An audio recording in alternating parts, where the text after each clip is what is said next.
What are you two talking about? Football! What are you talking about? Shopping. The situation was becoming serious. Young Renton noticed the haste with which the successful in the sexual sphere, as in all others, segregated themselves from the failures.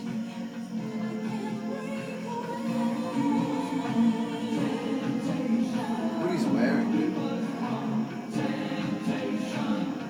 Heroin had robbed Renton of his sex drive, but now it returned with a vengeance. See that taxi driver? And as the impotence of those days faded into memory, grim desperation took a hold in his sex-crazed mind. His post-jump libido, fueled by alcohol and amphetamine, taunted him remorselessly with his own unsatisfied desire. Dot, dot, dot. Oh, she's got me titties.